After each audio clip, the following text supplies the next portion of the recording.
नमस्कार, मेरा नाम है आशीष तिवारी और आप देख रहे हैं खबर उत्तराखंड। उत्तराखंड को बने हुए 25 साल होने वाले हैं। हम ये वीडियो जिस तारीख को रिकॉर्ड कर रहे हैं उसके कुछ दिनों बाद ही उत्तराखंड को बने हुए 25 साल पूरे हो जाएंगे। आपको जानकर हैरानी तो नहीं होनी चाहिए, लेकिन याद जरूर कर लेना चाहिए कि इस राज्य में 25 सालों से चली आ रही सरकारें अब तक कई मूल मसलों को भी हल नहीं कर पाई है।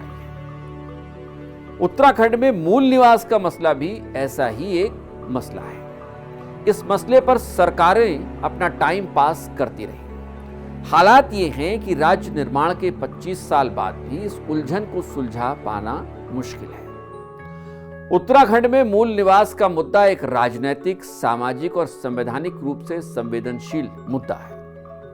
उत्तर प्रदेश से अलग होकर एक नया राज्य बना था।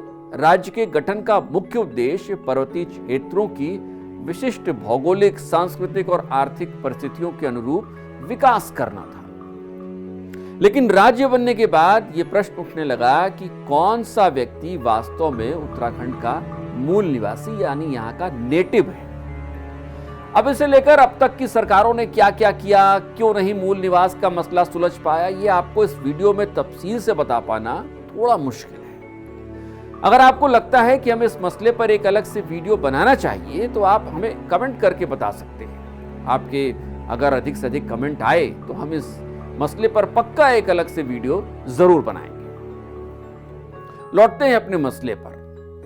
सच यही है कि अब तक उत्तराखंड में मूल निवास की कोई स्पष्ट और एकीकृत परिभाषा तय ही नहीं हो पाई है। राज्य में स्थायी निवास प्रमाण पत्र जरूर जारी होता है, लेकिन उसकी प्रक्रिया और मानक जिलों में अलग अलग है। यानी ढपली अपनी उठाइए और अपना अपना राग गाते हुए निकल जाइए।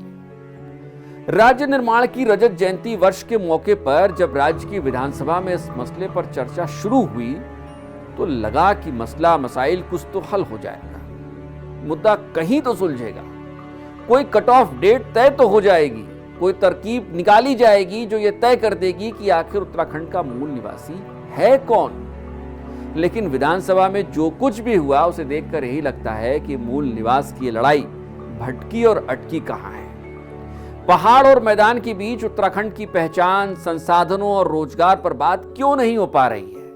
हरिद्वार और पौड़ी के विधायकों के बीच संवैधानिक अधिकारों के लिए मूल निवास पर कोई संतुलित रास्ता आखिर निकाला क्यों नहीं जा पा रहा है। ऐसा लगता है मानो रजत जयंती वर्ष पर उठ रहा यह मसला निर्माण के स्वर्ण जयंती वर्ष तक यूं ही बना रहेगा। आज के अपने शो में बात राज्य के इस मसले की भी करेंगे जो 25 वर्ष के बाद भी हमें आपको सबको कचोटता और चुभता है। ये मसला है स्वास्थ्य सेवाओं का। हालांकि इस मसले पर हमने कुछ दिनों पहले एक पूरा शो बनाया था, लेकिन हमें लगता है कि इस मसले पर बात एक बार फिर आपके साथ कर लेनी चाहिए और खास तौर पर राज्य निर्माण के रजत जयंती वर्ष में जरूर होनी चाहिए। अल्मोड़ा के चौखुटिया के लोग अपने इलाकों में स्वास्थ्य सेवाओं की बेहतरी के लिए पैदल चलते हुए देहरादून तक पहुंच गए। घनसाली के लोग अपने इलाके की स्वास्थ्य सेवाओं को बेहतर बनाने के लिए आवाज उठा रहे हैं। ये वही लोग हैं जिन्होंने धूप, बारिश, गर्मी, सर्दी, पुलिस, नेता, धमकी, खौफ इन सब से ऊपर उठकर अपने लिए अलग राज्य मांगा था और बना भी लिया। और इन्हीं लोगों को आज अपनी मूलभूत जरूरतों के लिए भी धरने, प्रदर्शन और मार्च करने पड़ रहे हैं। क्या यहां यह सवाल पूछा जा सकता है कि रजत जयंती वर्ष का यह उत्सव क्या इन जरूरतों को पूरा किए बगैर सार्थक हो पा रहा है? क्या यह पूछा जा सकता है कि अच्छी सड़क, अच्छे डॉक्टर, अच्छे अस्पताल, बेहतर शिक्षा, रोजगार जैसे मसलों पर हमारा रोड मैप आखिर है क्या?